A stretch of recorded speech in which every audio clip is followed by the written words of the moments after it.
Good evening, everybody. How are you on this Saturday evening, April 21st? My goodness. Wow. So this evening, we're going to be doing, I've got some news, and I'm going to do an album review this evening. And that will be, we're going to listen to snippets of the new Black Crowes album, Happiness Bastards. So I hope it doesn't get taken down I'm only going to play like just a little bit of each song and just kind of um, go over a little bit of that. Um, so I hope hope it's good. You know, I'm going to check everything here. All right. So other than that, I've got, uh, like I said, got news stories, and we're going to continue with the nine fruits of the spirit. And I just got finished doing love, so we're going to do another one of those soon. And other than that, we got hockey still going in the Stanley Cup playoffs, baseball. Hopefully, your team's doing well. Here in St. Louis, not so well yet. You know, hopefully it'll come around. Hopefully it'll come around. I had got to see Electric Light Orchestra tribute band Thursday, Evil Woman. Very, very well done. I suggest if you want to see a tribute act, ELO, check them out. Very good, very good. So anyway, they sound just as next best thing. Next best thing. They had like a four-piece string section, two keyboard players, two guitar players, bass, drums, and the guy singing is Jeff Lynne. I think he played guitar. So, but very, very well done. It's really good. So, yeah, check them out. So, other than that, we're going to go and I'm going to make sure everything's hooked up, everything's working correctly this evening. So, here we go.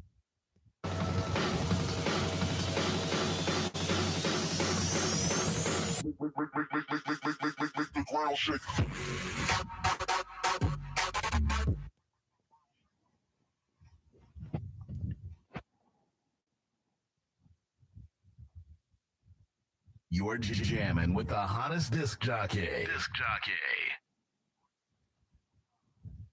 All right. Very cool. All right. So, like I said, thank you and welcome. And I hope you're having a good weekend. The weather's is decent. A lot of that rain, is coming in storms. It's April. So, anyway, I hope things are going okay and everybody's doing well.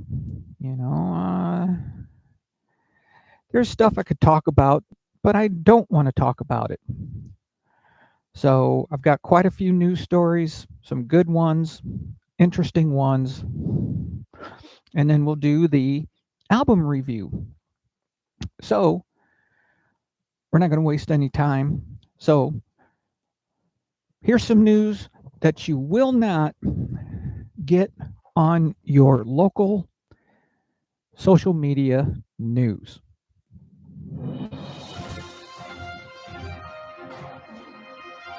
Just positive. Mostly positive. No politics. No negative. In a world where you can become anything, challenge accepted. Yeah. Okay. Turn this up a tad.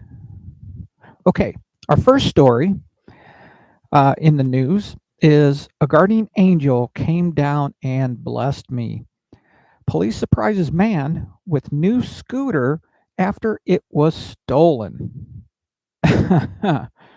um, you know, the the person who did that, on you. Yeah, on you.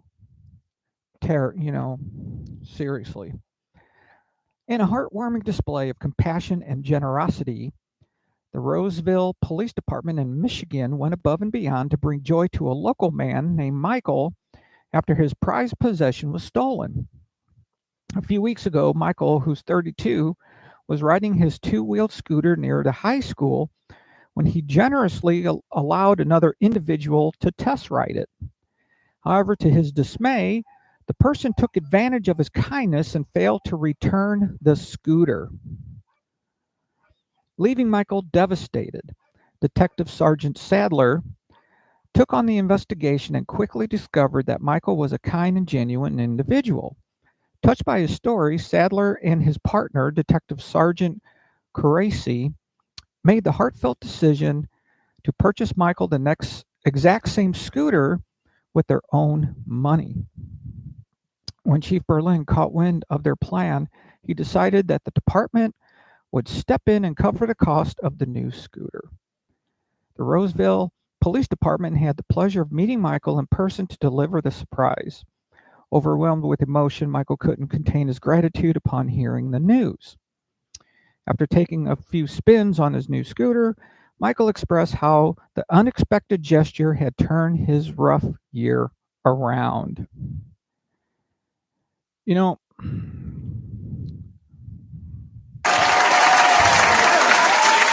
yeah, absolutely. Man, you just can't, you can't trust people. You can't, and people, jerks like that, what goes around comes around. That's all I got to say. Come on. Just, I know. I know. Oh, sorry.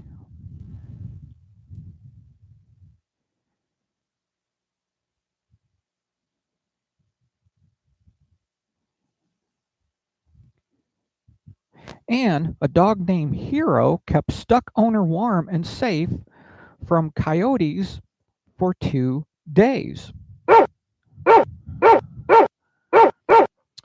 Living up to his name, an Akita breed dog in Tabor, Alberta, named Hero saved the life of his owner by protecting him from the elements, fighting off coyotes, and eventually alerting people to his owner's whereabouts.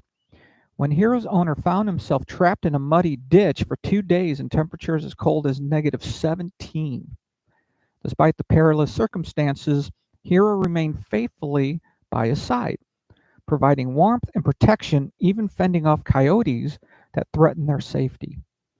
The rescue efforts began when Tabor police responded to reports of a possible injured dog roaming near the community's sugar factory.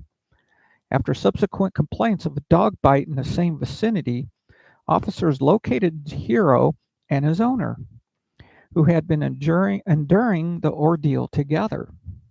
The 61-year-old resident of Tabor was swiftly transported to the hospital for medical attention and recovery. That's right. Man's best friend, loyal dogs. Oh, sorry, guys. I got a new mouse. And this is a heartwarming tale of a police officer and the little girl he saved.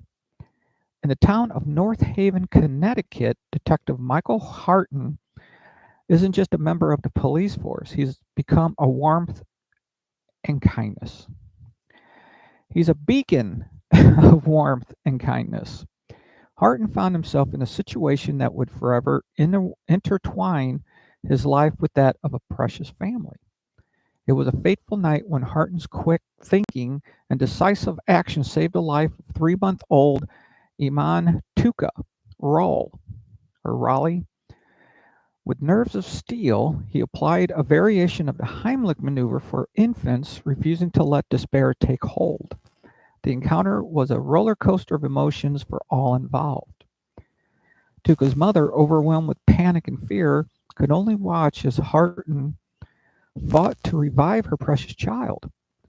But Harton's determination prevailed, and Tuka was brought back from the brink, her tiny chest rising with life once more. Since then, Harton and his wife Susan have been a constant presence in Tuka's life, celebrating birthdays, holidays, and every significant milestone along the way.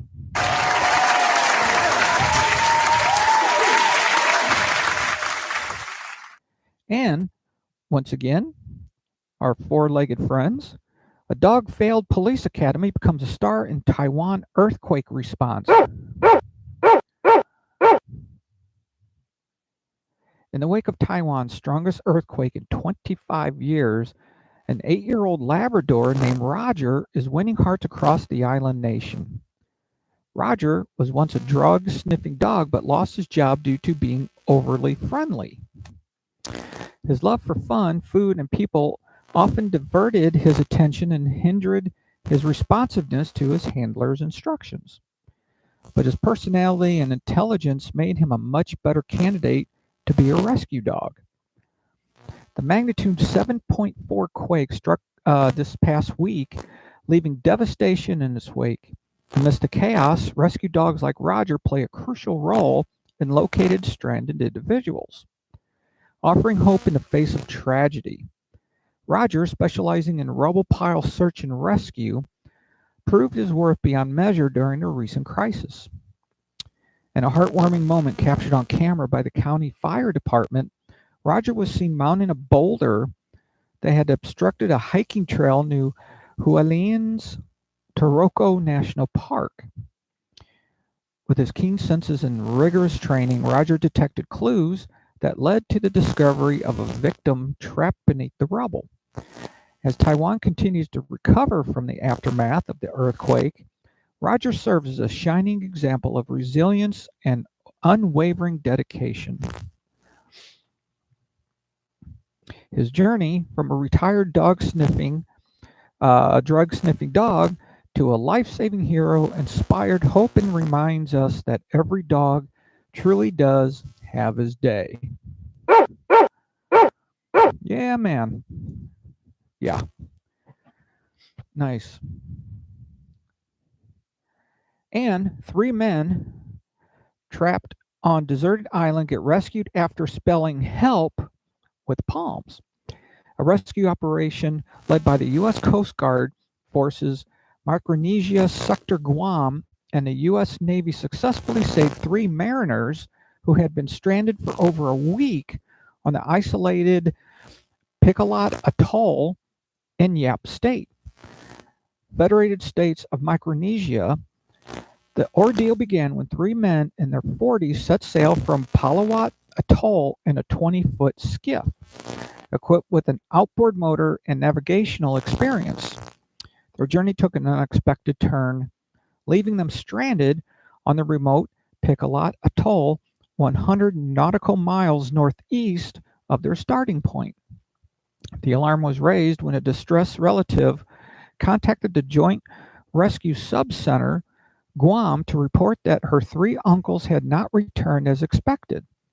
The immediate mobilization of a comprehensive search and rescue operation spanned an expansive area of over 78,000 square nautical miles.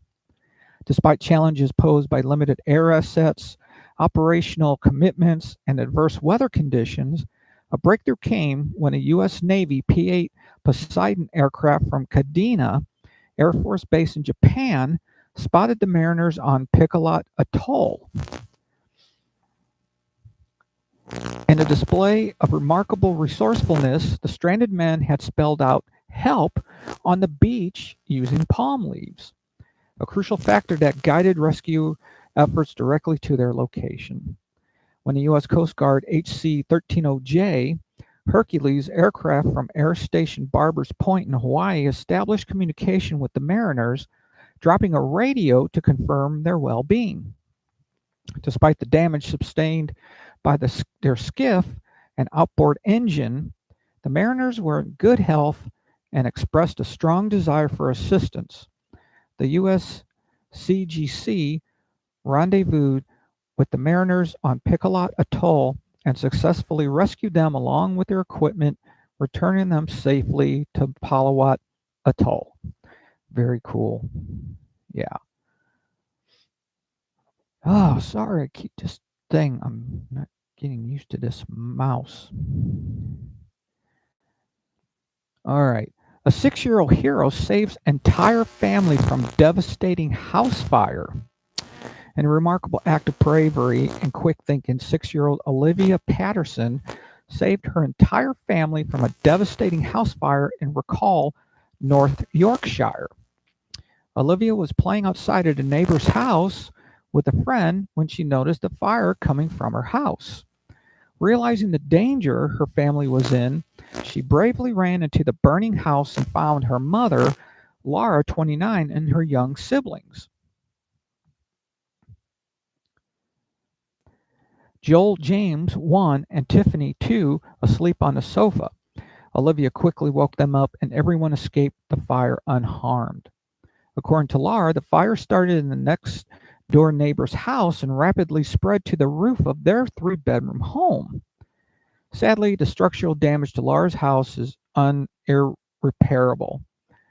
A fire structural engineer assessed the property and confirmed that it needs to be demolished and rebuilt from scratch. In response to the devastating loss, Laura's former colleagues have set up a fundraising page to support the Patterson family during this challenging time. Man, that has to be just a nightmare. That, if you know someone who's had a house fire, it's terrible, and they lose everything. I think we've even done fundraisers for them, fundraisers for them, you know, and stuff. So, man, I got this. Whoa, I'm trying this. Whoa, magnifier.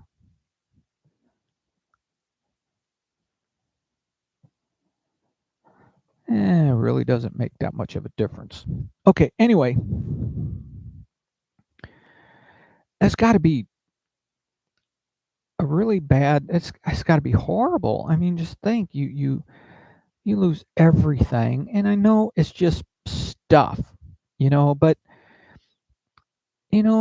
it's also your life, and what's more important.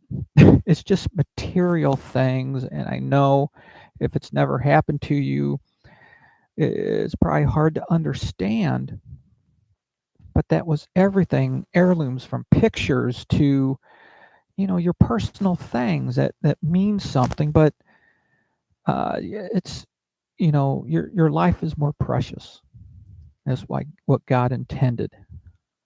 So yeah, I don't know what I would do. Pray, and pray a lot, to find strength and courage and be with my church family. That's for sure. All right. So, police officer drives man to job interview after pulling him over.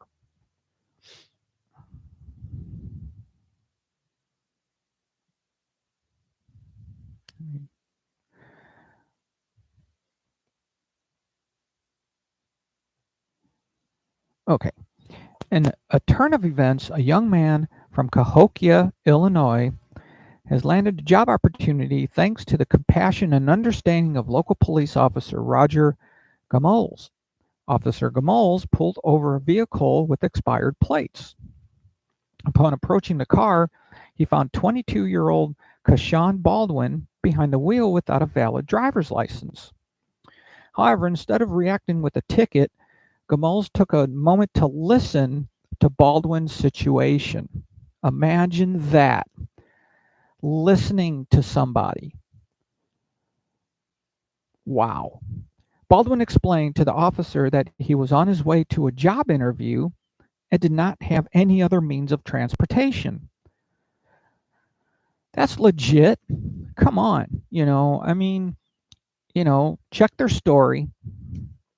And if this officer, very few would really, how many officers would do that?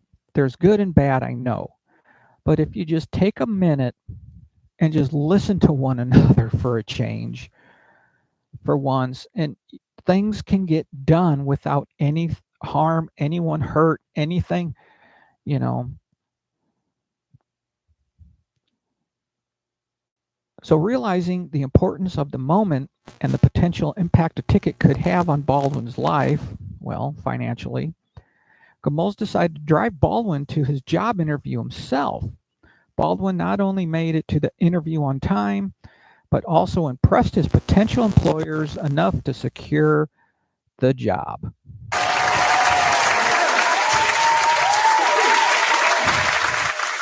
Boy, imagine what gets done in this world when we listen to one another. Imagine that. Hats off, Officer Roger. Hats off, my friend. Good for you. Good for you.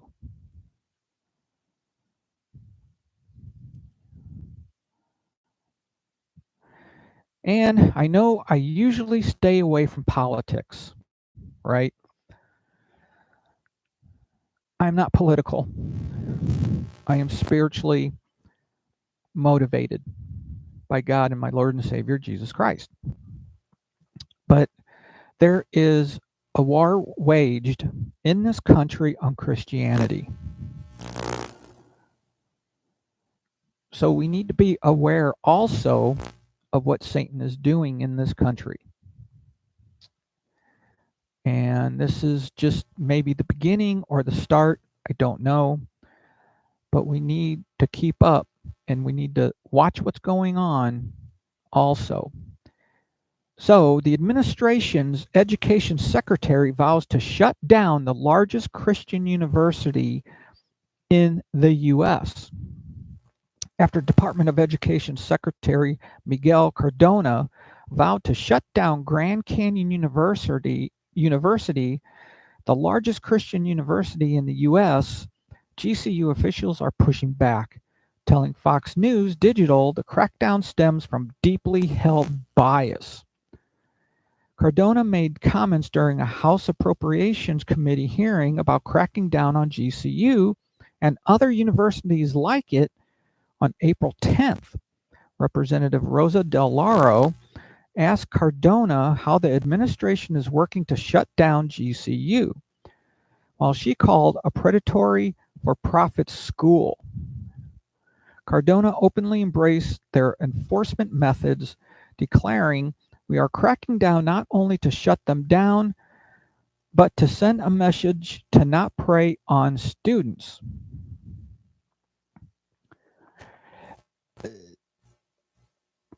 I know there's more to the story. Say what? So, where else? This is pretty much the article, though. But what to prey? How are they preying on students? Financially, they're teaching. It's a Christian. It's a Christian college. They, because it's not. It's not diversified. It's not. They're not allowing. I don't know. Transgender in. They're not allowing. I don't know. But this is only the beginning. So if they go after the largest Christian university in the U.S., where are they going? They're not going to stop. They're not going to stop. So I might try to look more into this. But what do they just explain what deeply held bias means? Is what I'm saying. What does that mean? In their eyes, deeply held bias. Because the government's not running the school and not doing what they want. It's a Christian school, a college. I don't know. So maybe something to look more into. And another California town tears down beloved hillside cross. Once again, the attack on Christianity in this country. The Lions Club in Albany, California erected a giant cross on a hilltop more than 50 years ago. The cross was meant to send a message about God's love, a sign of comfort. The cross was illuminated during Christmas and Easter. And in 2016, an atheist group complained about the cross, and the following year, the city council disconnected electrical service to the hilltop. According to the Bay Area News Group, critics say the cross symbolizes a preference of one religion over others. Say what? Offends some members of the city's diverse communities and reminiscent of KKK cross burnings in the East Bay Hills in the 1920s and is an eyesore. Say what? Yeah. What? I'm sorry, the 20s are over. Yeah, symbolizes a preference of one religion over others. No, it doesn't. Every religion has a right, freedom of religion, to put up a Buddha, then to put up a cross, to put up. It's freedom of religion. But since it's Christian and a cross, oh, we can't have that. But places can have gods from India put all over the place, like at the CERN Collider in Switzerland there, and do a ceremony. They can do. I'm just saying, what the attack is just beginning. I'm saying that this is only the beginning, from colleges to local towns to because of the city's diverse communities. So what? So let the community where they are do what they want to do, and let this community do what they want to do. See, but that's the problem. Isn't that freedom of religion? To worship how you want? An eyesore. An eyesore. Describe an eyesore. Who is it distracting? Who is it bothering? That's what I want to know. And a judge, of all people, a judge said it violated the U.S. Constitution. How does that violate the U.S. Constitution if it's freedom of religion? There you go. Say what? There you go. And the judge, genius, whose decision that was then Mayor Aaron Tideman. And he was quoted as saying, "The city has actually put its money where its mouth is, and our city looks a little bit more accepting now in a way that we think is consistent with our values." For the small local group of people that really want to see the cross stay, when you've had such, let's see,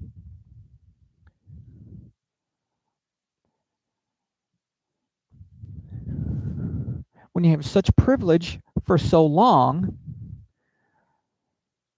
losing it feels like being oppressed. That's going to be an adjustment for folks. But I think we will all get used to it.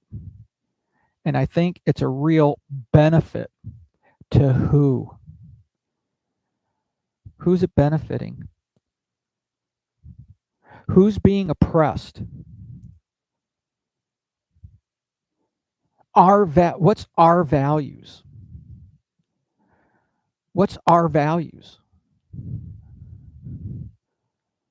Not everybody agrees on everyone else's values. Well, you're forced to because it's Christian. That's how I see it. I don't know. Please comment or something if you see this in a different way. Seriously, it's an it's an eyesore. A genius, a judge says it's against the U.S. Constitution. Let me know where it says that.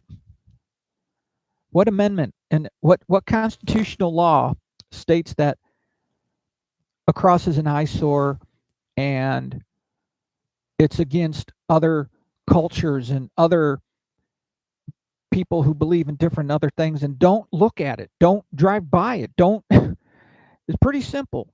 Like anything, you don't like a show on TV, turn it off. You don't want to hear a radio station, change it. You're not forced to listen or believe in anything that you don't want to. You know, God intended for us in a relationship with Him and His Son Jesus Christ. Period. That's for everyone to make their own decision on.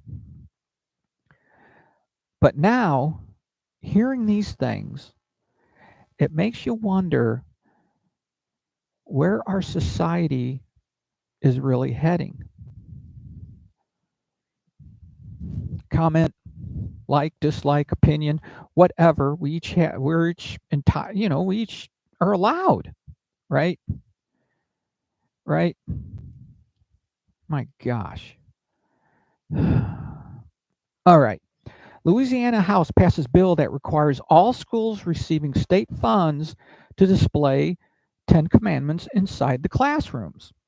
The Louisiana House of Representatives has passed Bill 71, which requires all schools that receive state funding to display the 10 commandments. Amen. Bill 71, introduced by Dottie Horton, passed 82 to 19 and will now be voted on by Louisiana's Senate. The bill states each public school governing authority and the governing authority of each non-public school that receives state funds shall display the 10 commandments in each building it uses and classroom in each school under its jurisdiction. Bill 71 calls for a K through 12 schools and colleges receiving state funding to display the 10 commandments. Yes, you're right. That's up to, but see, the state, and usually public, well, the government gives you funds, so you got to do what we say. They've taken God out of school. They've taken God pretty much out of everything in this country. They're going, like the news here, they're going after colleges. They're going after people to take crosses down because it's annoying and it's against their values. There's a pattern here going. We need to be aware of what Satan's doing in this country, right? And Australian, oh boy, ophthalmologist and biotech entrepreneur lays out his vision for a world in which curing blindness in millions of people worldwide. Okay, Australian ophthalmologist and biotech entrepreneur lays out his vision for a world in which curing blindness in millions of people worldwide is easy and can be done with a bit of cell replication and a 3D printer. Professor Gerard Sutton is co-founder of Bianco, which he claims now possesses a product, both physical and intellectual, that will soon be able to mass produce natural corneas for transplantation into the blind. Cornea transplantation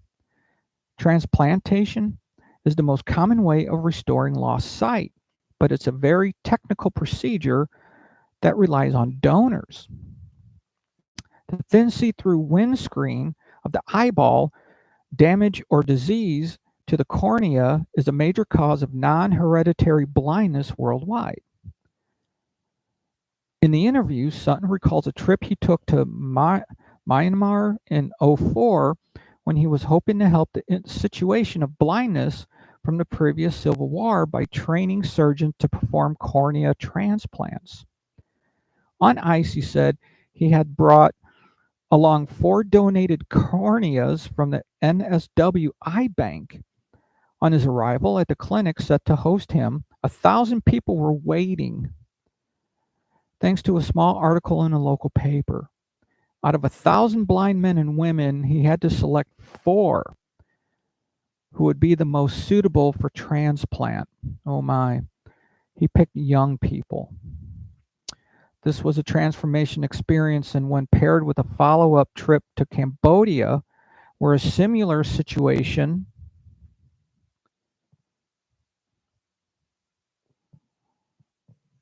occurred, Professor Sutton realized he needed to do something more, something out of left field, that would allow him to send as many corneas to these parts of the world as was needed. At present, there is only one donor cornea available globally to treat every 70 people requiring a corneal transplant.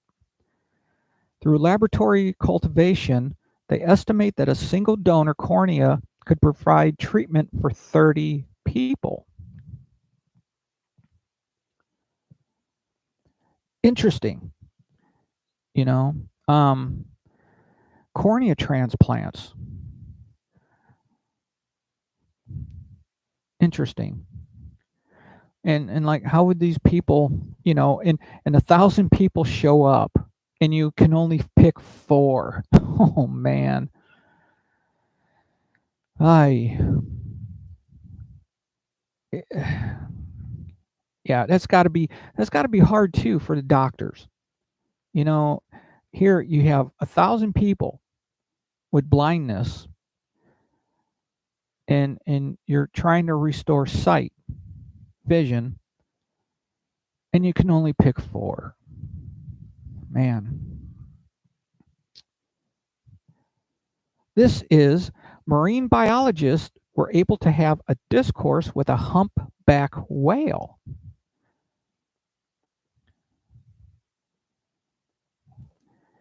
An adult female humpback whale known as Twain in southeast Alaska was located along with a group of whales and called with a recording of another humpback's whoop-throp call.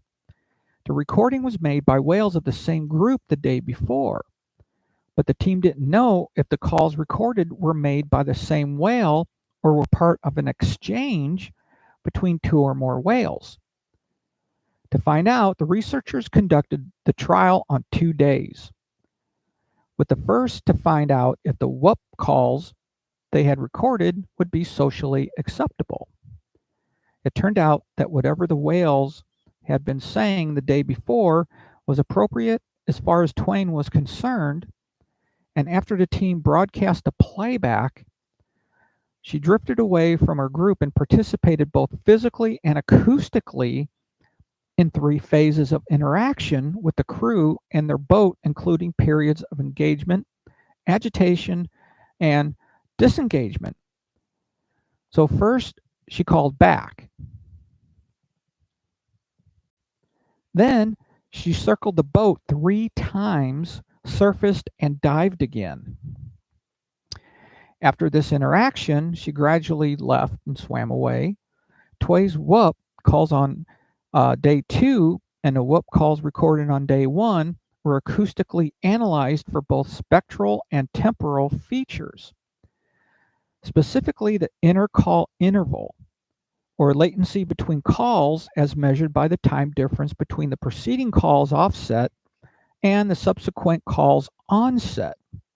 The scientists determined that this metric would be able to determine both arousal and valence, thereby allowing them to get some idea of the emotional content of the exchange. The result indicated that substantial variation was found among the latencies in Twain's calling behavior, which they took to mean excitement or arousal. All right. Man, that's cool.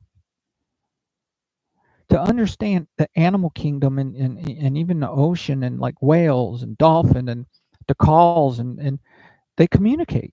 sharks. You know, man, that's cool. That's cool.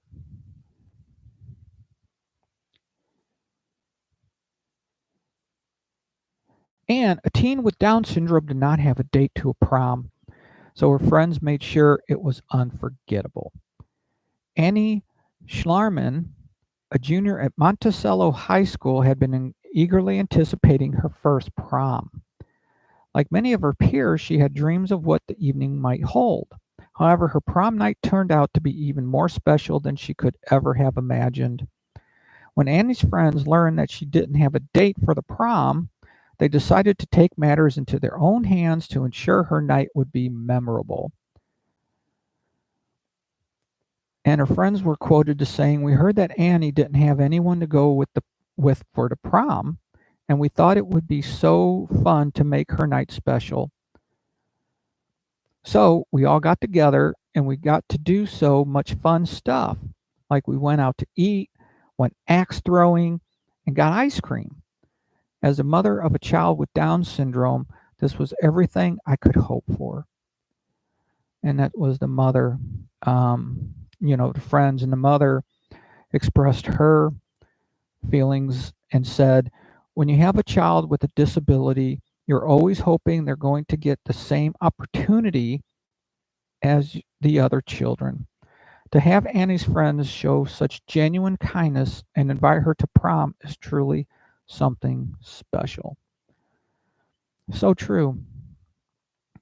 You might not understand people with disabilities, but they're human beings. They do have feelings.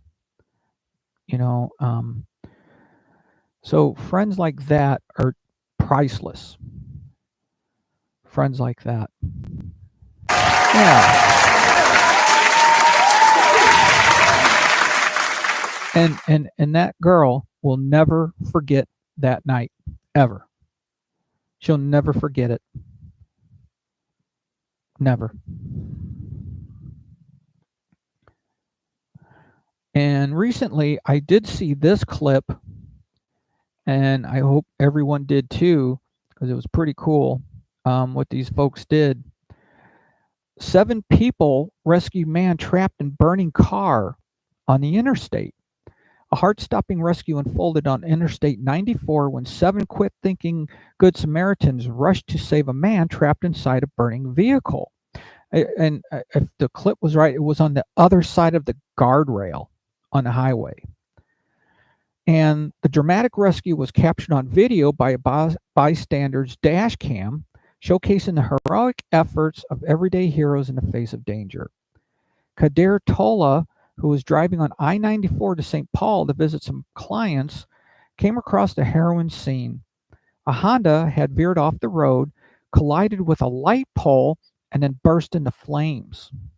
Tola was among several courageous individuals who pulled over immediately and helped. The situation was dire as the driver was trapped inside the vehicle, with the door jammed against the guardrail and flames creeping closer by the second. Despite the intense heat and imminent danger, the people worked frantically to break the glass and pull the driver to safety just in the nick of time. The entire heroic rescue was captured on multiple cameras installed in Tola's car, providing a gripping visual account of the life-saving efforts of the Good Samaritans. Authorities have confirmed that the driver miraculously did not suffer any serious injuries thanks to the swift actions of these brave individuals.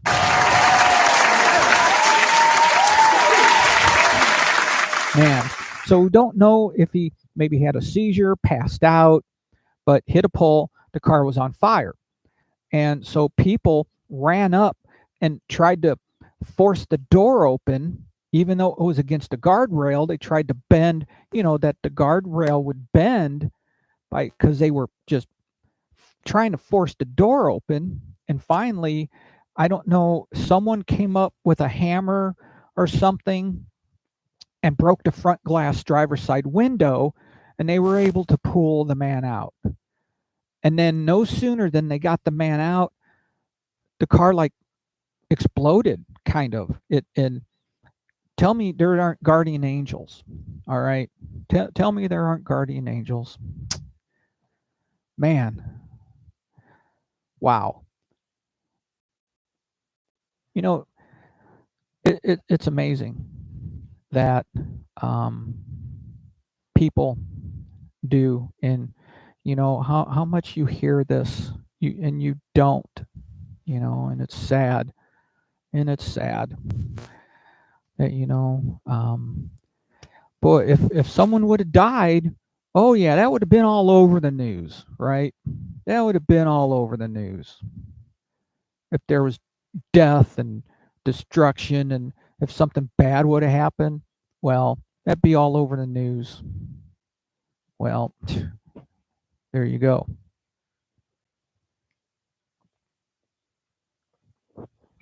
Sorry, I'm drying out. All right, now what I like to do, and I haven't done anything like a music topic in a while, and I wanted to take snippets from the new Black Crowes album, Happiness Bastards. And it's so good to hear these bands come back. And it is Chris and Rich Robinson and the original bass player, and then there's a new keyboard player, drummer, and guitar player. Sorry, I don't have their names. I apologize. That's when I forgot I was gonna do all that. But anyway, all I can say is it's good. A lot of influences are on this album, from the Stones, Cheap Trick, blues, southern rock. I mean, and then you get into like what Black Crowes are, in their sound. Definitely. There's a song called "Wilted Rose" with Leon, what's her name? Lainey Wilson. And I've seen her. I've seen her on TV, and I can't remember. Was it the New Year's Eve thing?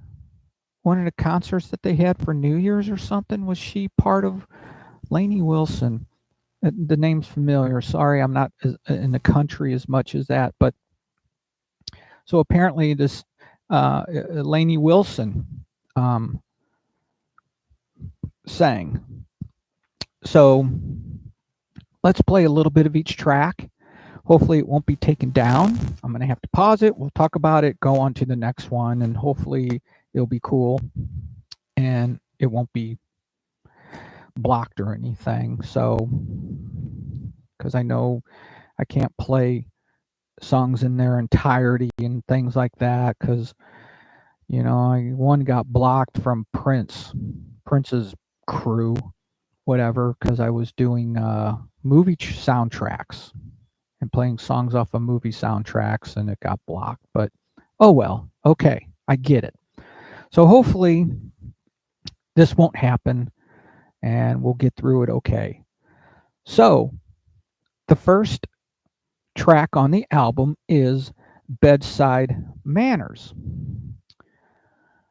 And I can't tell you how many times I have listened to this album already. From the very beginning, it kicks in, period. All right.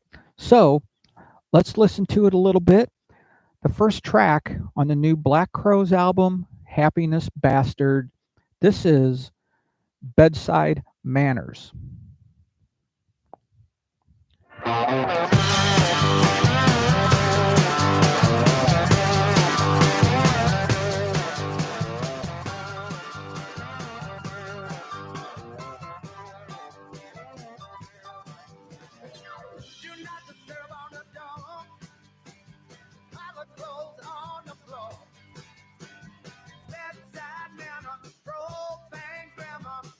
I've seen the scene before. Ooh, it's got me down on my knees.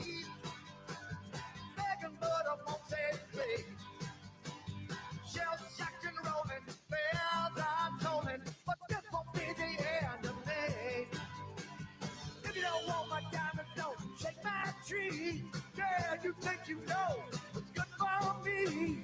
Lies in my eyes, but I can still say what you're doing to me. Put a knife in my back, expected to save me. But friends like me don't need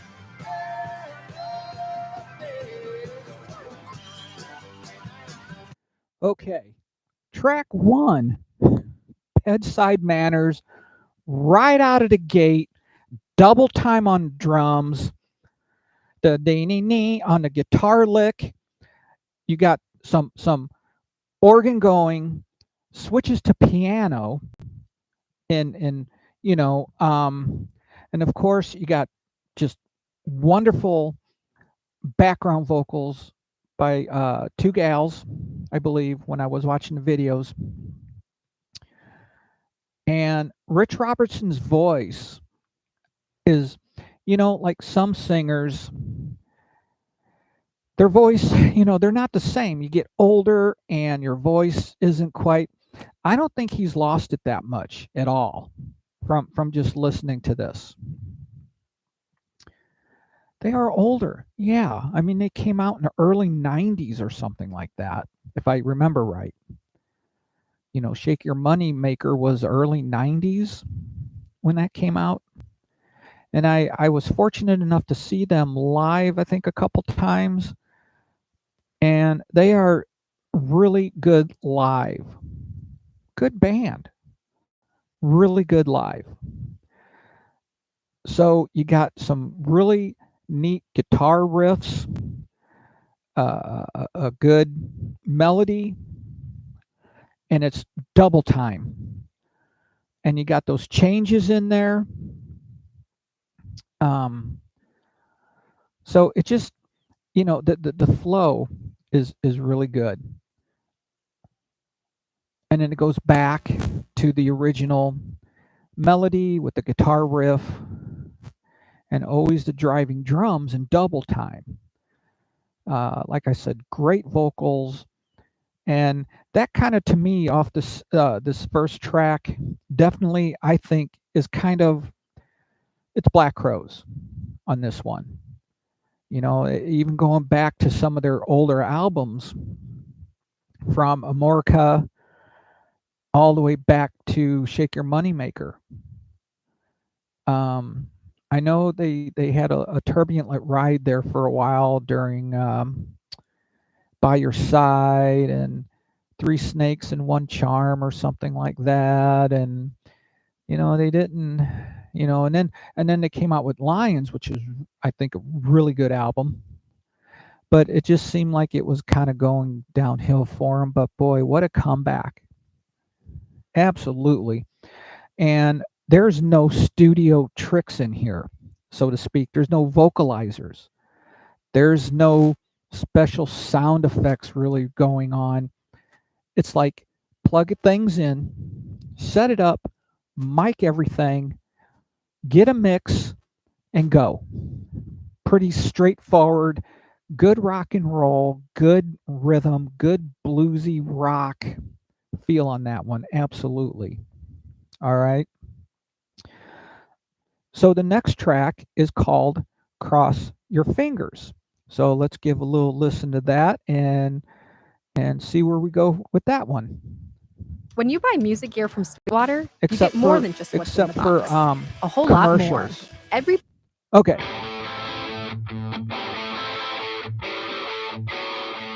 I'm sorry. This is Rats and Clowns. Pardon me. I'm sorry. Rats and Clowns. Yeah, you been seen downtown hanging with the rats and clowns. 60 feet on dirty streets, Arizona rubber sheets. Running nose and bleeding it, how'd you get so far in here? Poison powder everywhere, but no one's got a grain to spare. Throw your paws up, baby. I know we're not to get your fill. It's overflowing, baby. Yes, it's gonna spill. Yeah, you know what you're doing. Your touch gives me such a thrill. And if it ain't killed me yet, I said it never will. All right.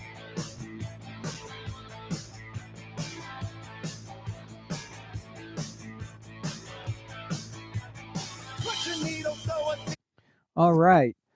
Boy, once again, they don't waste any time. Track two, Rats and Clowns. I think for me, very 70-ish rock. Once again, there are a lot of influences there. Very rock pocket solid drums with the beat and the bass. The rhythm section steady, just right in the pocket, which I think for me, being a drummer, that either makes or breaks the band. Okay, you can say no and oh, come on, whatever. Seriously, the bass and the drums are the rhythm section that is the orchestration of the band. And they keep that rhythm, they keep the feel, they keep the dynamics, the bass and drums. Look at AC/DC. Probably for me, one of the greatest rhythm sections in rock and roll ever. Think about it, straight drums in the pocket, bass is there, and you got riffs from Angus and Malcolm with the rhythm, with Malcolm, Angus doing the leads, both doing rhythms. Um, st- it works and it's always good. And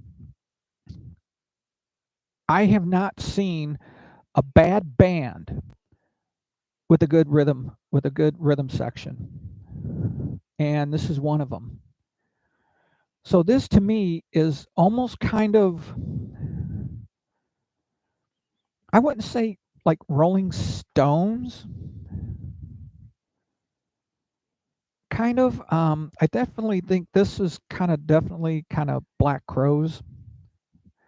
They're getting back to their sound of earlier albums, and which is great, by the way.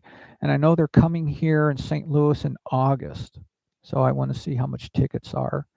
They're going to be at the Enterprise Center down here downtown.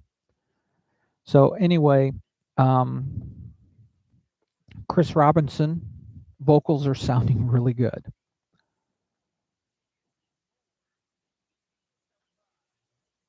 Still sounding good to me. I don't think he's lost that much, you know. So good guitar riff. Once again, solid, steady beat. The bass is in the pocket. Good, and the background vocals are once again phenomenal with the gals they have doing the background vocals. And this is another one, and this is the track two that you're hearing, and there's no vocalizers, there's not much effects. The drum sound might change a little bit, like the snare. I don't know if it's a different drummer, the same drummer with a different tuning or different sound. And I heard this was recorded in an old Baptist church that was converted into a studio. And it was the producer is Jay. I think his first name is Jay something. I can't remember. I should have took notes on all this stuff. I apologize, you know, for that.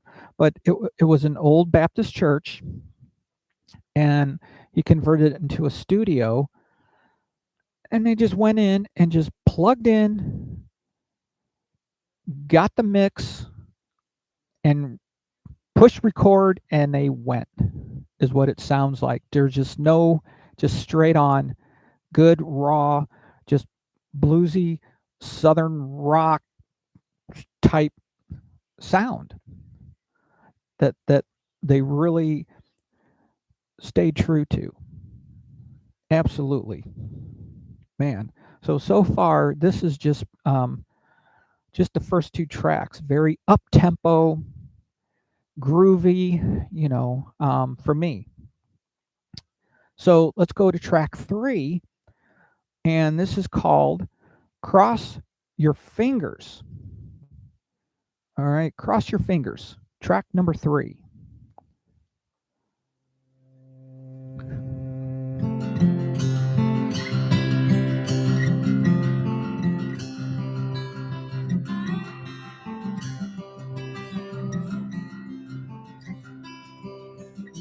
Call down lightning, rain and thunder, leave them ashes, all go wonder.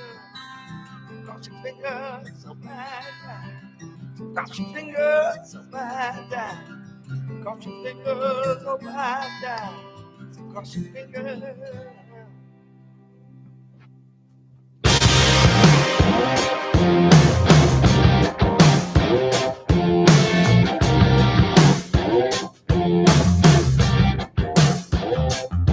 But I stand accused on the shore of a stormy sea, and I have been abused for the visions that I see.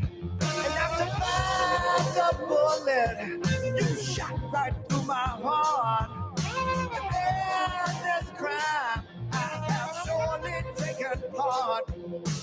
Why you wanna do it to me? Why you wanna try? Why you wanna hurt me, baby? Why you wanna lie?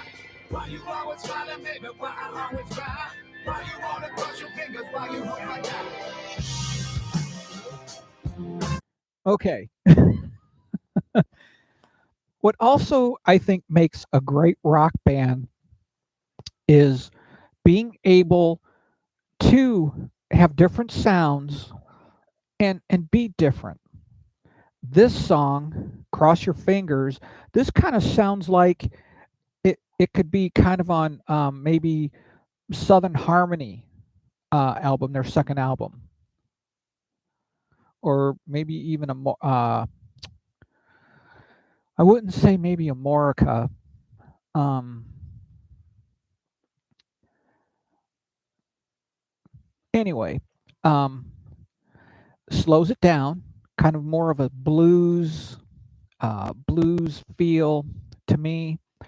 And yeah, they add some vocal effects. Definitely the snare drum. They've made the drum sound a little different. Um, Still, it's once again very solid. Um, a little effects on, like I said, on the vocals, the melodies there. Just it seems like from the first 3 songs already, it's all there. All the components of what I think the Black Crowes are and were when they were on top is there to me. Um, the keyboards are that just everything is just flows. I think really nicely. The guitars are crisp, and it just sounds everything's kind of just raw, and there's not a lot of thrills and frills and studio overproduced crap. Okay, sorry. But come on, we have not. This is once again what we've needed probably to hear for a long time now is to get out of this whatever they call rock music pop today, and this is what it is, and this is what it should be. No offense, but you're going to hate me, but this isn't a Swifty thing. This isn't just ugh. Anyway, this is just rock in its, I'd say, its natural form. Skinnerd did it. um, Bad Company, Foghat. 70s rock didn't have a lot of these frills and thrills in a studio. These guys went in, played their instruments, and played. They played, and they went in as a band on the most part.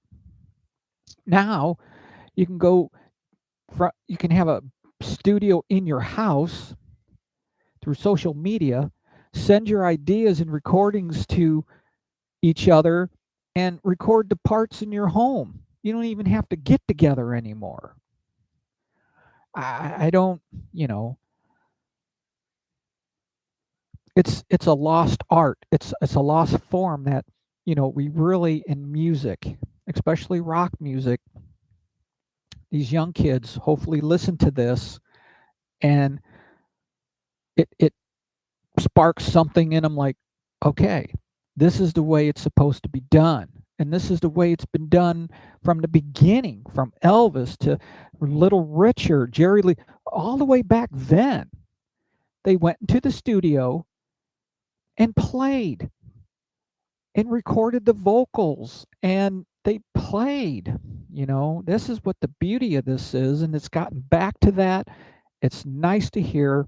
So once again, another very it's not mundane, it's not cookie cutter song and rock, and it's been different. It's been the tempos and the feels been there on each of these songs. Really good so far, very good.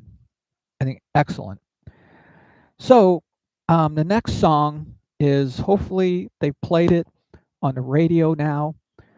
um, I think one of the best songs, probably one of the best songs on the album so far to me, is Wanting and Waiting. Um, this really, when you hear it, I don't know, it's just one of the most catchiest tunes I've heard in a long time. All right. So this is track number 4, and this is Wanting and Waiting.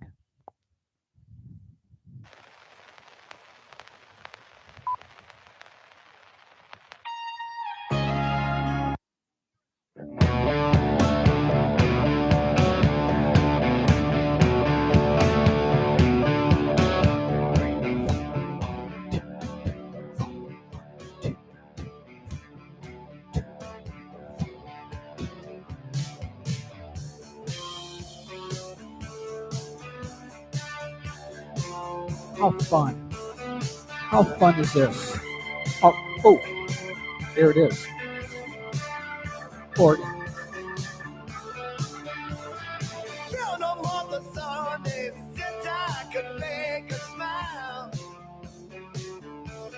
Real quick, how can it, greatness, and you notice the guitar riff never changed.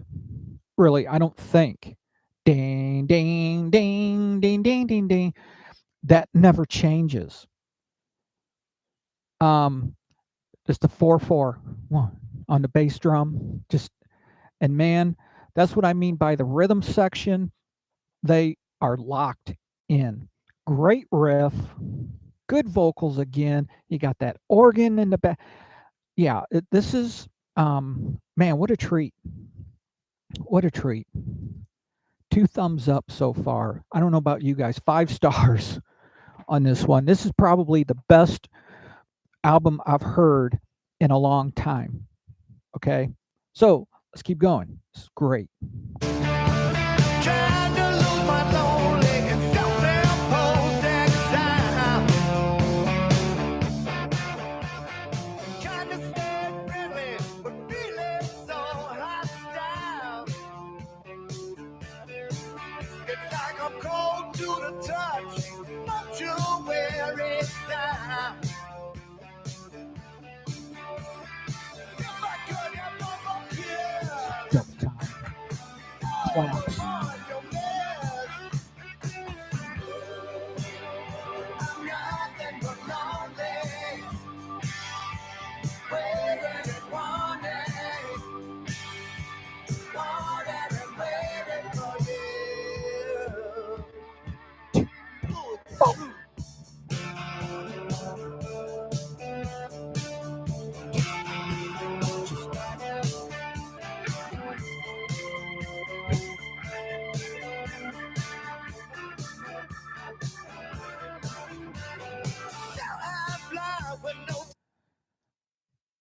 Okay. Oh man, that is a cool that is a cool tune. All right.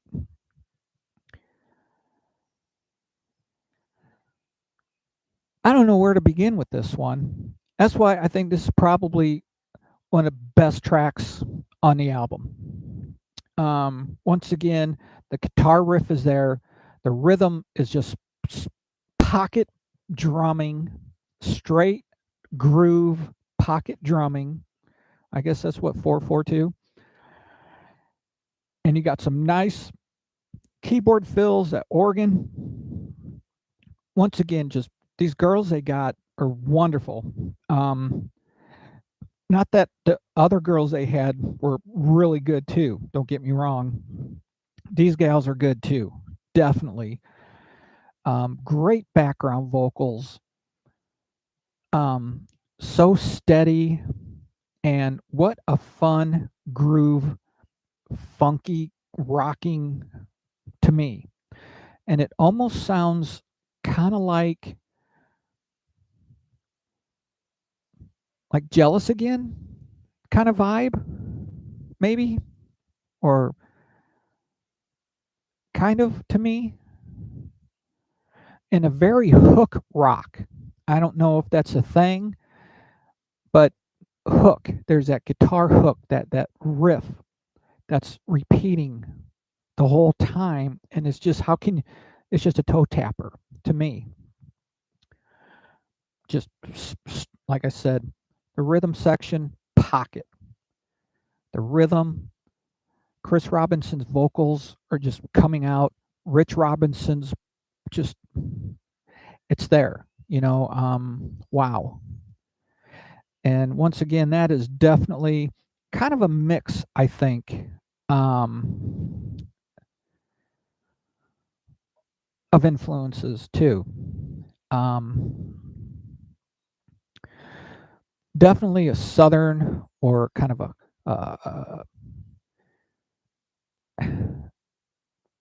they've really gone back to roots to me.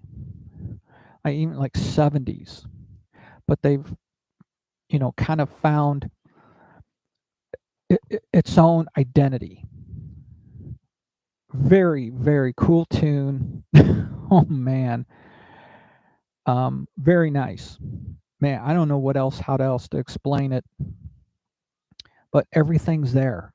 Once again, the pocket, rhythm, harmonies. You got your keyboard fills. You got a steady guitar riff groove that's infectious in this one. And that's something that's like a tune you hear that you're not going to get it out of your head. You're going to think that's going to go over and over and over in your head. Down, down, down, down, down, down, down, down, down, down. That's a lock-in groove right there. Locked in. I don't know how to explain it. But what an awesome tune. That's one of the best songs on the album. Absolutely. So that is Wanting and Waiting. Please request. I'm almost ready to call in and see if they've played it on your rock station yet and request it. There's a couple of these I'd like to request, and just like, man, you gotta. If they're not playing these songs, there's something wrong. Definitely, it's not corporate enough. It's not commercial enough. Whatever. These guys, to me, are the real deal. No frills, no fancy. Like I said, there's not much studio trickery going on here. You know, to me. All right, this next song is called "Wilted Rose," and it features Lainey Wilson. And like I said, I've seen her before, and I really like her voice. And I think she was somewhere. They invited her to sing or met or something like that, and she came and sang with them. So anyway, um, this next song is called "Wilted Rose," and it features Lainey Wilson. Let's give it a listen.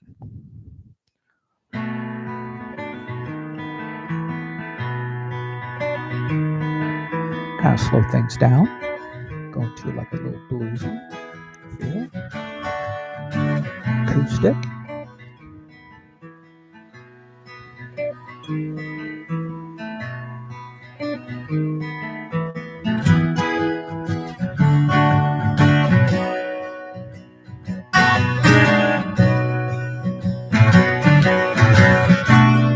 It is time to say farewell.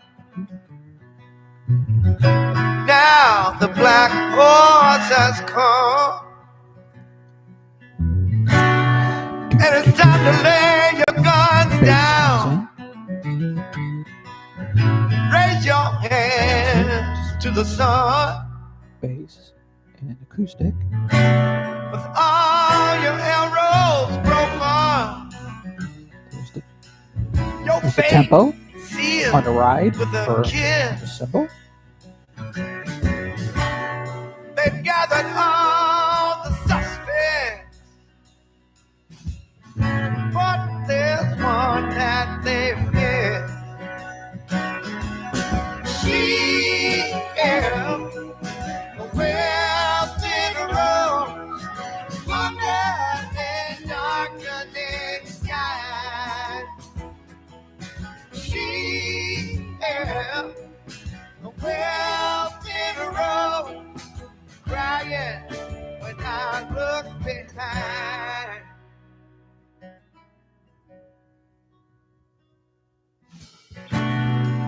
Nothing left. Okay. Definitely I just that's their kind of their bluesy, soulful, very nice together with Lainey Wilson and him singing together. Very nice in that chorus. Starts out simple guitar, acoustic guitar, doom da doom. The bass will come in with some simple, nice little melody lines. Cymbal starts. Count 1, 2, 3, 2, 2, 3, 4, 2, 3, 1, 2. On the cymbal, sets the pace, sets the tone, sets the tempo. Some strong bluesy vocals, kind of that that you've heard in the past. I can't really think of anybody this kind of sounds like to me, other than it sounds like definitely old Black Crowes from earlier albums. And I know the drums sound a tad different, like the snare from different songs, and the mix could be different. But once again, it's a nice medium tempoed bluesy feel to it. It's like I said, very nice. Very easy to move to. Very good pace. Just all these songs have just been so structured, I think, really well. Very well done, the structure of these songs. And like I said, this is like stripped down. No, like I said, this is just straight on. This is playing music the way it should be played, right? Man, a very nice song though, Wilted Rose. And like I said, Lainey Wilson and Chris Robinson sounds real nice together. And like I said, I really don't think he's lost much of his vocals. He might not be able to do that dirty, gritty scream, or that he used to do, like on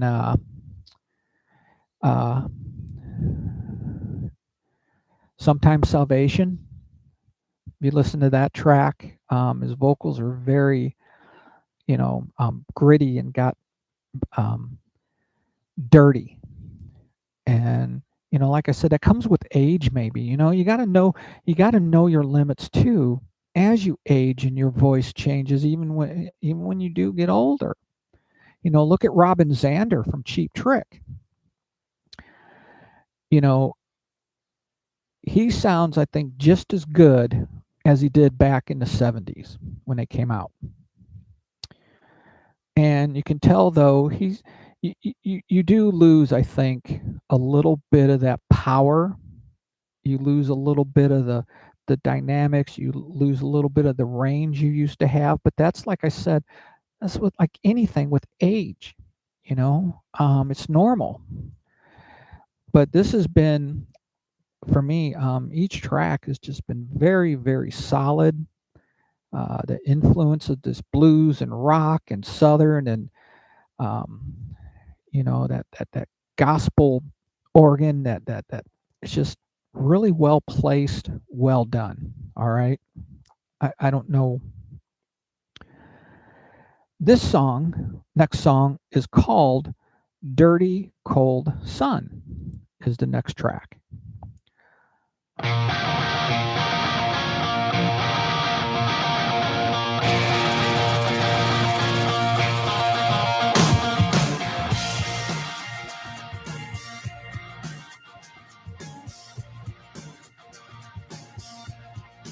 I thought I saw the butcher straighten in the sheets when I noticed you had blood streaked across your cheek.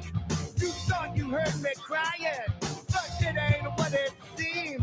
I was walking out your bedroom, laughing up my sleeve.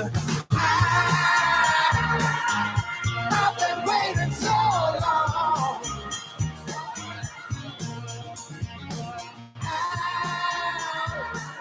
Under your dirty cold sun.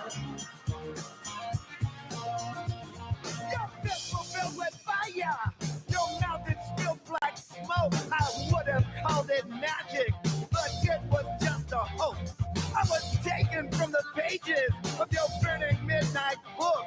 In the mirror, you are righteous, yeah, but I never had a look. I've been waiting so long.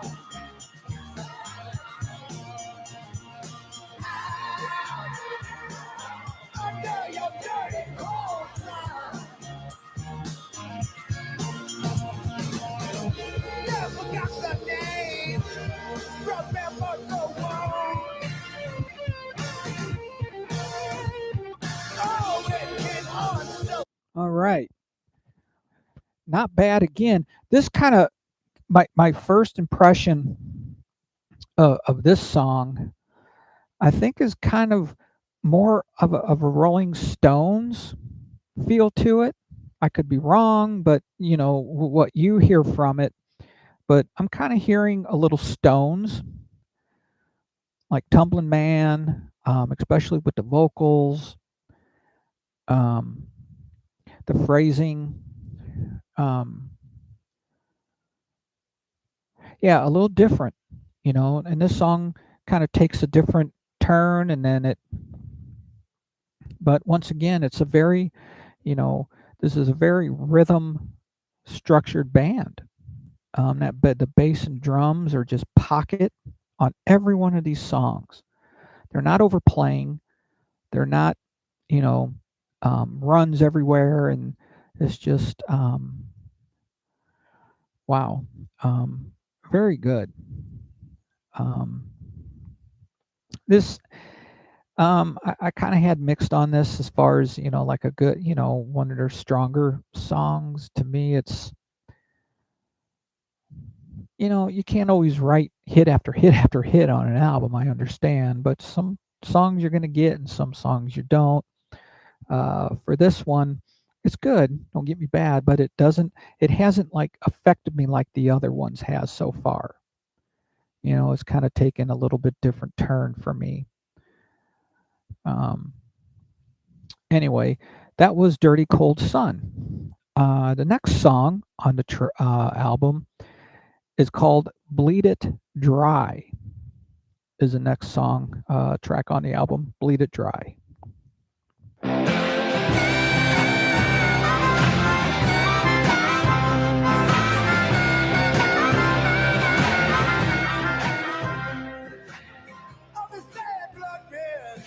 Bruising on my knees, and I floated sour from always saying please as I hand out flowers to junkies and the thieves. I know that liars believe what they believe. The time it takes to bleed it dry can lose your way, the blink of an eye. Now you can go hungry, naked and blind, or break these chains and maybe you'll fly. Harmonica.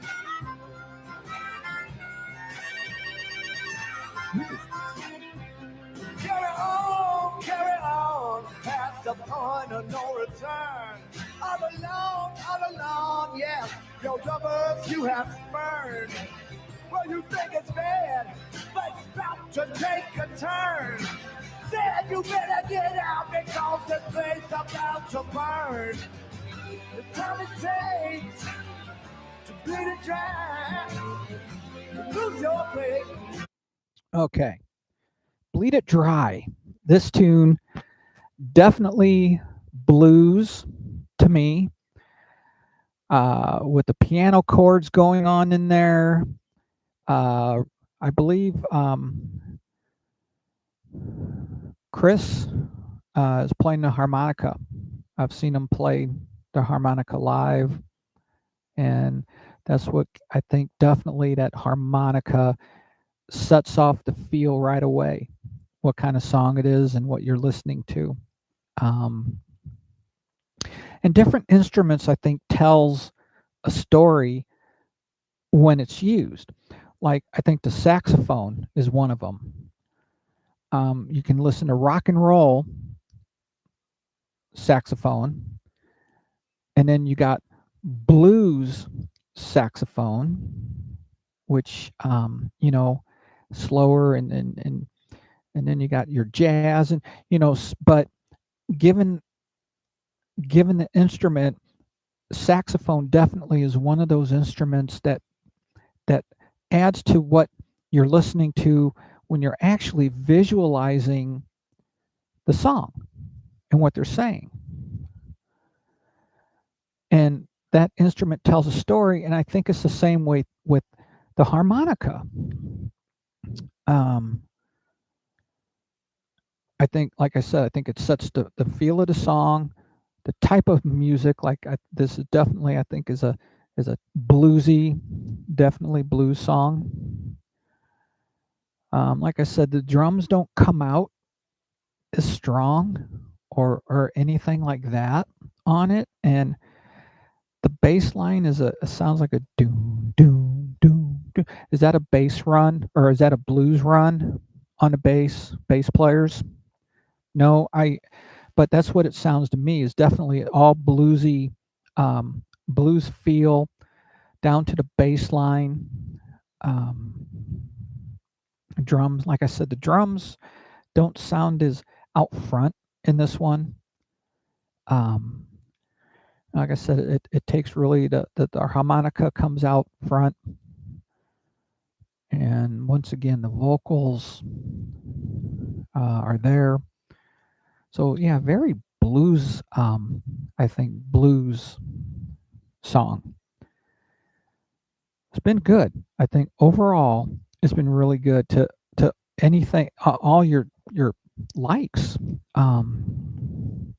So the next song on the album is called Flesh Wound. Okay.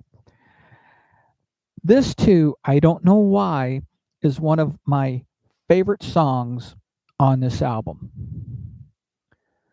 I think so far it's Wanting and Waiting, and this song Flesh Wound is my two so far that I've listened and really got into, that stands out to me the most.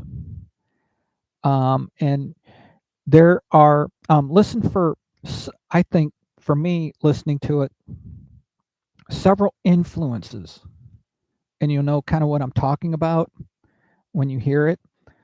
Um, just kind of listen, and I think you're gonna hear really some cool influences from other bands. Man, okay, this is called Flesh Wound.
Okay. Once again, okay, this is not a Cheap Trick song, and this is not I Want You to Want Me. Okay. I know I thought the same thing. Okay.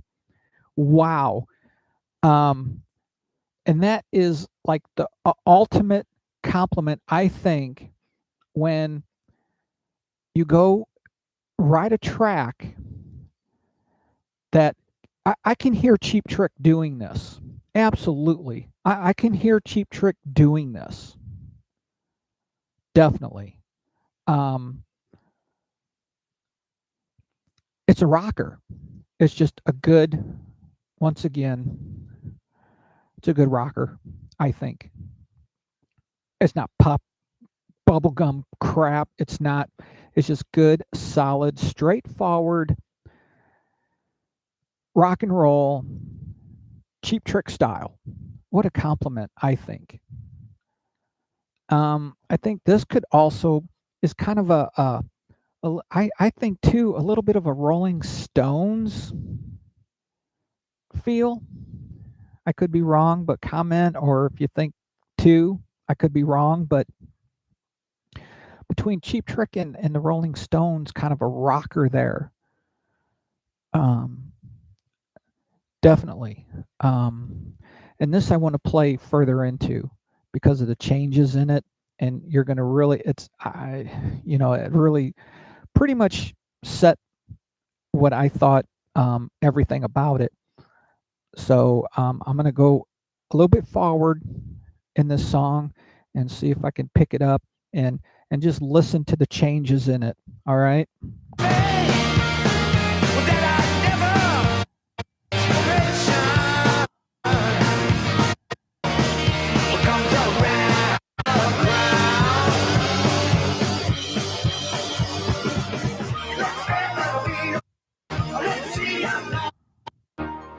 Okay. It's coming up. Okay.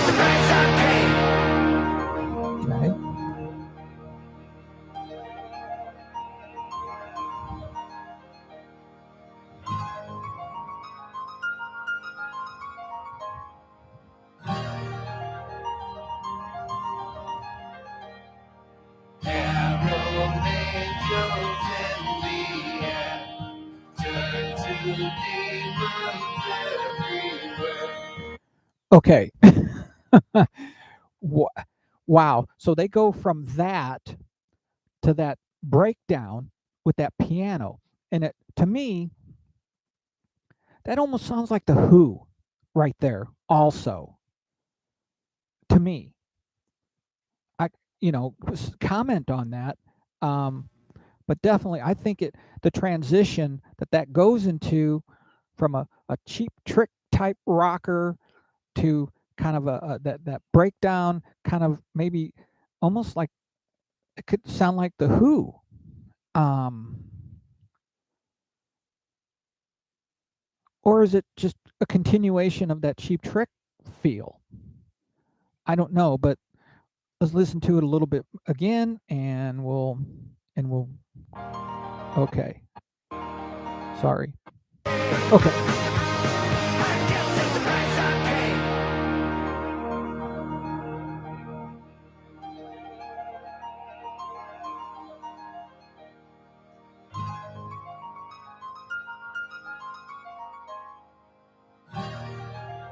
Sounds like there's electric guitar drone kind of going on and the acoustic strums.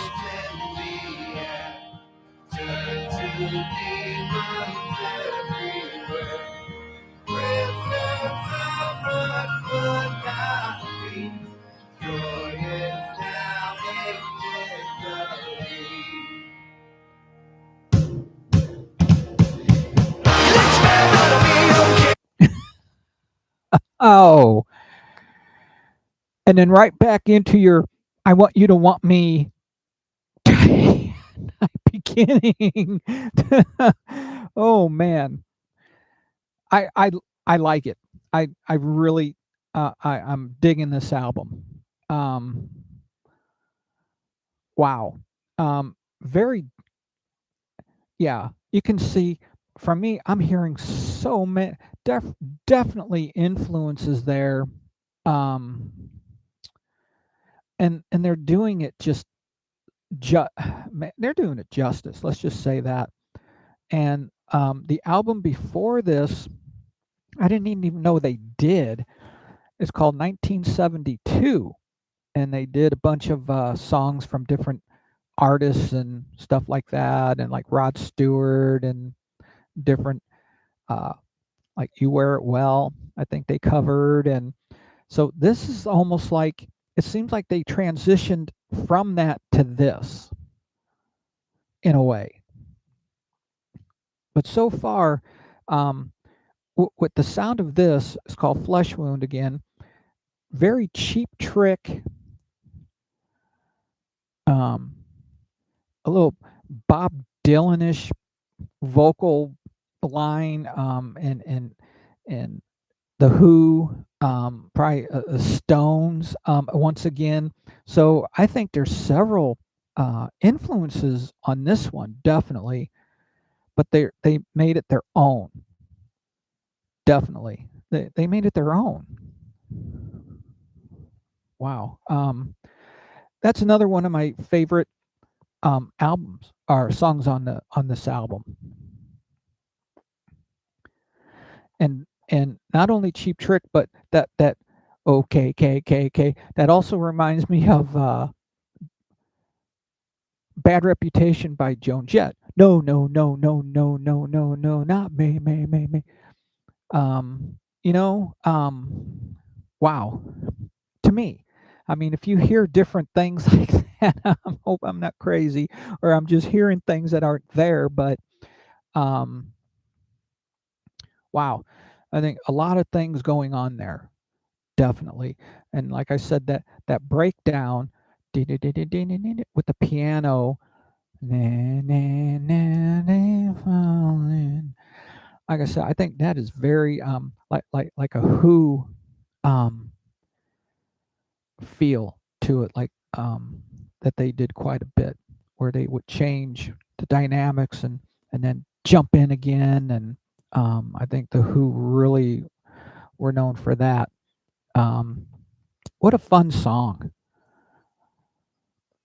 You can't help but tap along and air play air drums. Okay. Um, wow. Yeah, I really enjoyed that song. Okay, we only got a couple more left, and the next track is called Follow the Moon. All right, Follow the Moon is the next track.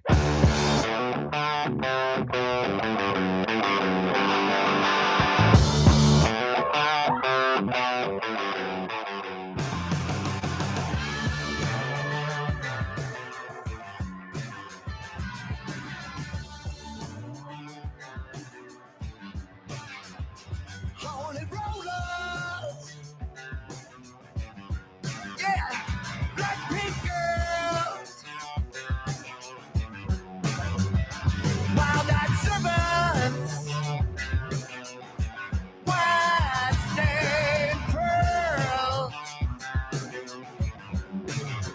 nothing synthetic, only pure. Doctor, I said the doctor's orders got you dying from the cure.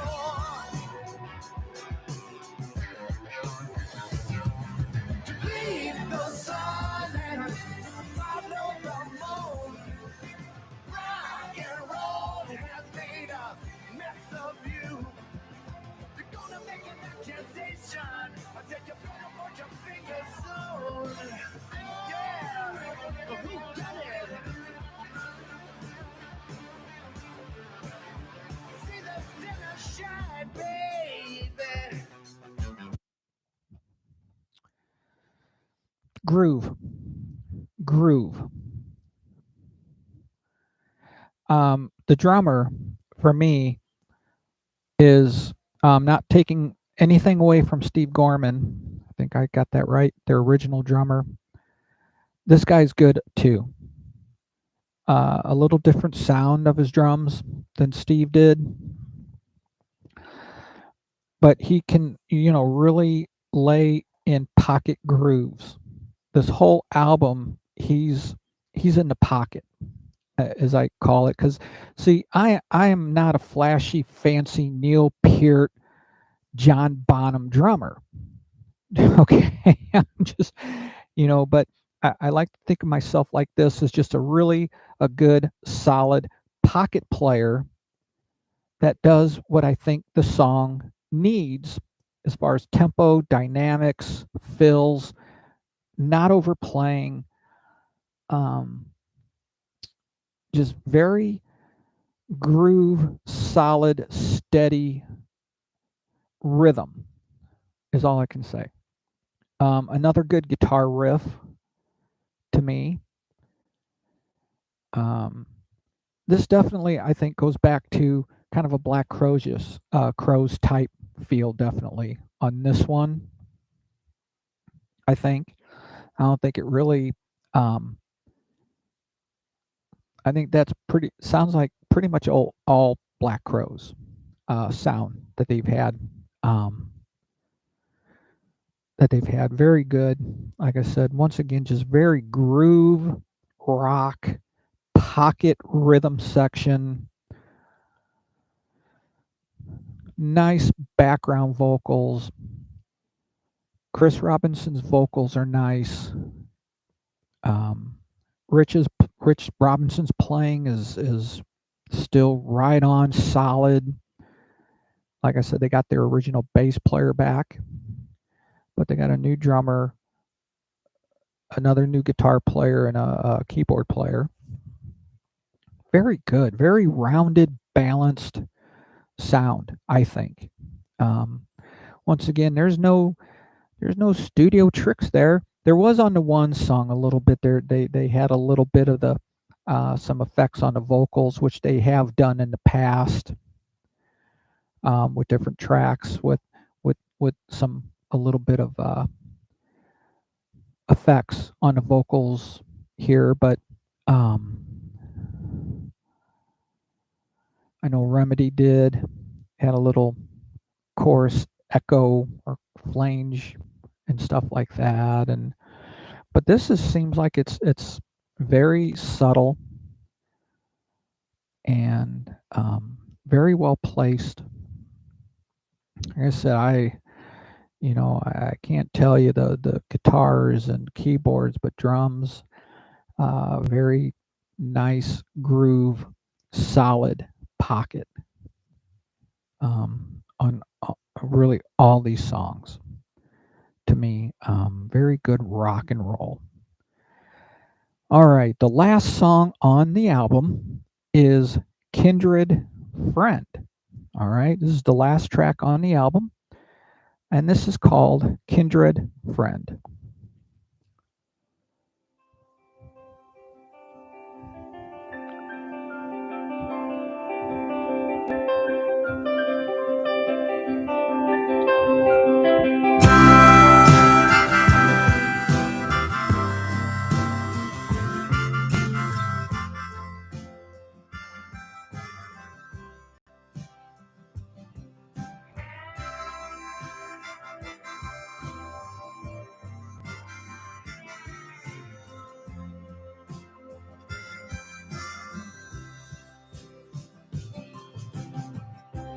What we have left that naked land got so far to go. Tomorrow owes nothing to the past. Day is open road. Let's stop pretending.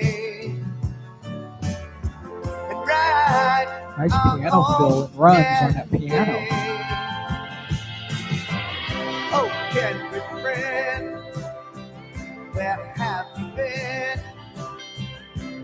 Guess it's been a while. Every other one on the double time on the drum, on the snare.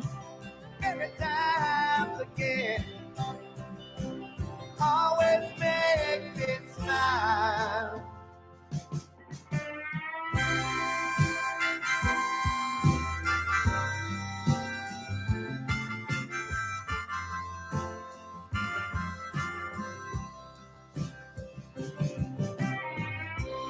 Sit at my table. Like I said, this is definitely kind of a folk feel to me. And once again, the harmonica plays to set the tone, to set the feel, to tell another aspect or part of the story. Um, I think in the song, like Led Zeppelin, "When the Levee Breaks," it could be haunting, it could be sad, it can be the harmonica, like saxophone, could probably easily be put in there. So either instrument, but I think definitely with their style, with the bluesy is definitely harmonica. Um, it works really well. He plays well. Um, if I believe he is playing the harmonica. Chris is playing the harmonica, I believe. But whoever's playing it, if it's not him, I mean, it's very well placed. Sets the tone for the song. Very kind of a folk blues feel. Um,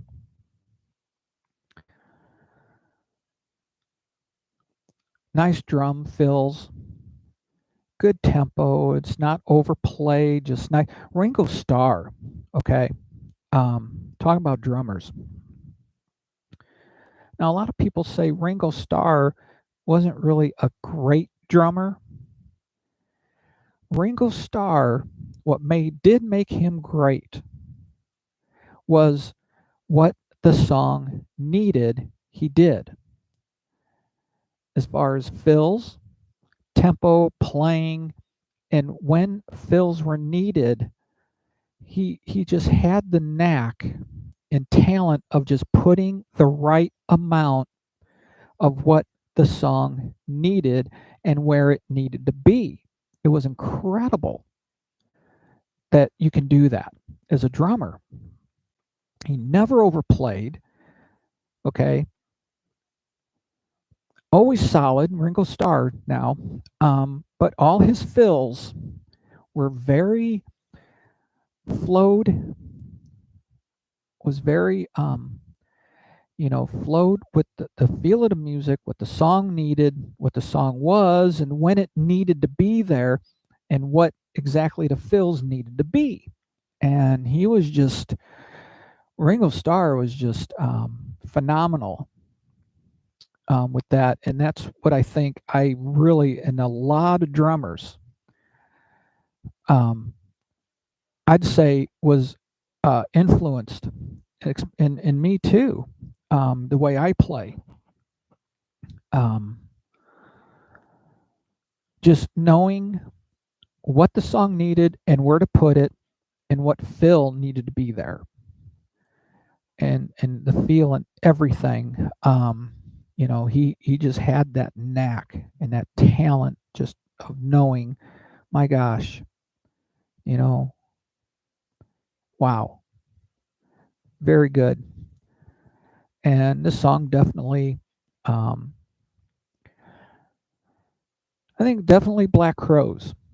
I didn't really hear that many influences in it. Really, that's kind of Black Crows. What made them the Black Crows. Like I said, the vocals are there. Nice acoustic in there, and the harmonica filling in, and it really kind of sets the story to give you almost a visual of a feel like the saxophone does. The saxophone, I think, gives you a feel of happy or mood or sadness, the way it's played. And I think the harmonica in these definitely um, does that. Like I said, I mentioned Led Zeppelin, "When the Levee Breaks," uh, which I believe Robert Plant plays harmonica. Did he? I think he played on that one. And other than the guitar and the breaks, and like when the levee breaks, all the rest of the guitar and the break, it's that harmonica. I think that really stands out and makes the song what it is, in visualizing what the person is going through emotionally or they're feeling. And I think the harmonica does the same. So, anyway, man, this is almost 2 hours.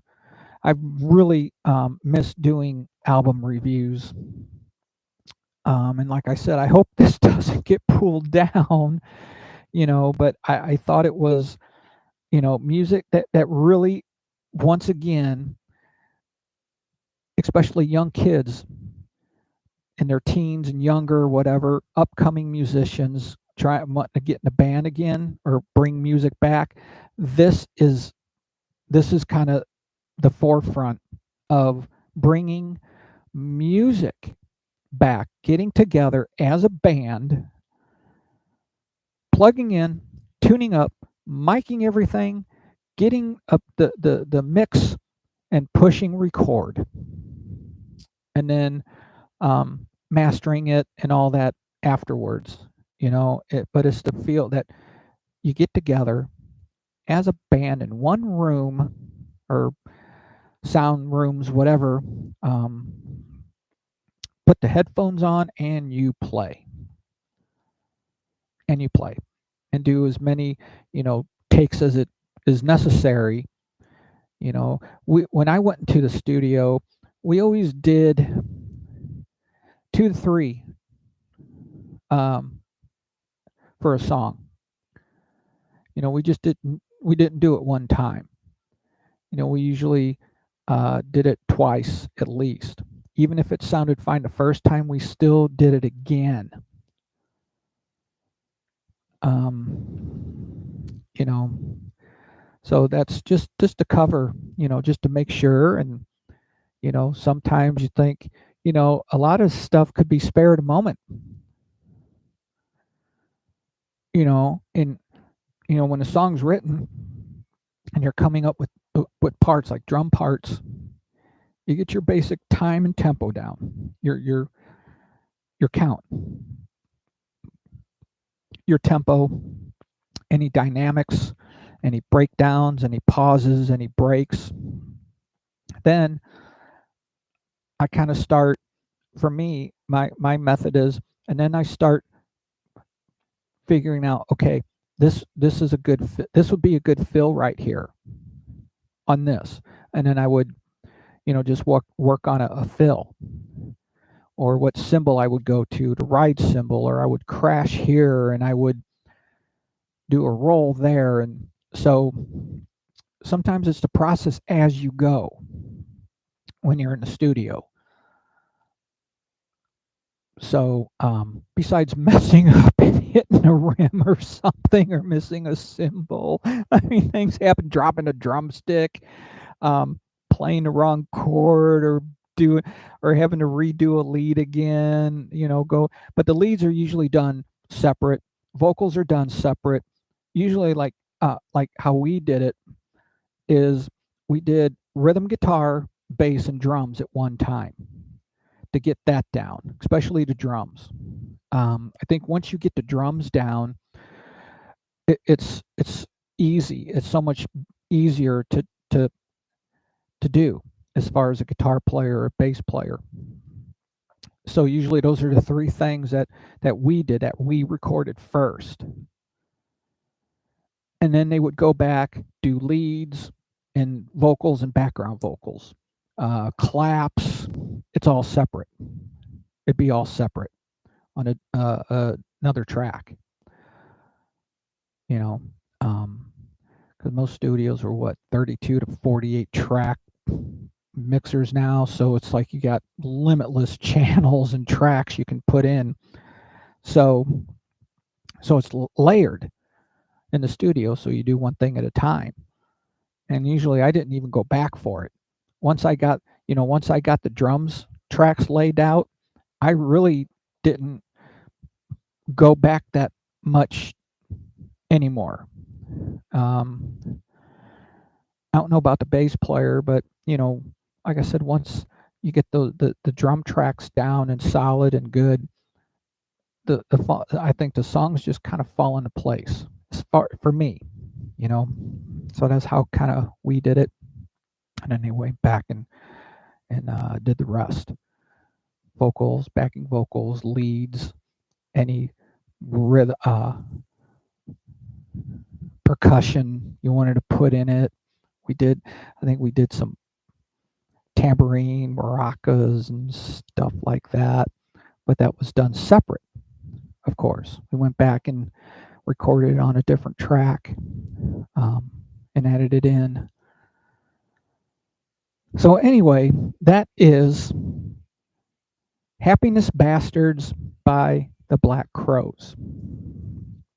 I think is all around such a balanced, good rock album.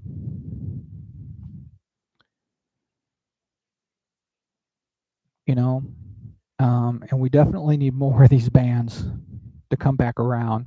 There needs to be. I think I might be old, but and I know things change and music changes, but we're getting not to get complacent as far as playing goes and getting in the studio and then you just rehearse to play live, which you're playing together, but not in a studio. That's what you know, um, and you can do it remote. Like I said, one guy can be in his home in another state, and you can do it through social media at the same time and video and everything and run the sound and everything. Do your parts. We don't even have to get together anymore as a band. Um, so, anyway, that wraps up this broadcast of the lsfl4u YouTube channel broadcast. I hope you enjoyed it. Good news stories, positive news stories, and it was fun doing a record review, an album review. And I hope I could do more. If you want to suggest an album to listen to together and just kind of dissect it and listen to different parts and listen to different feels and listen to this and kind of how we did. And you know actually, if I do album reviews, maybe I should ask a guitar player friend or something I know to come and do them, so we get both. you know we get both aspects of what's going on, and maybe he can even bring his guitar in. Who knows, an acoustic guitar or something. That'd be kind of cool. That way, because I don't know what I'm talking about as far as guitar, but I hear riffs, I hear rhythm, bass lines, but really not technically know what they're doing. So, but it's you know I give it my best on drums. So, so yeah, I hope you really enjoyed tonight as much as I did. It was really fun. I had just a blast reviewing an album. I think this is the first time I've reviewed an album. Yeah. So anyway, may God bless you, His light shine upon you, and keep you safe. Amen. And I'll see you next time. Like I said, I've got 9 fruits of the Spirit, and we just did love. We're going on the next one. I think I only have a couple more to go, and more news. You know, more topics: health, life, faith, family, health, career, and of course, mostly all positive news stories. So, anyway, thank you again, and have a great rest of the weekend. Be careful, and I'll see you next time. And have a good one. See you next time. Have a nice night.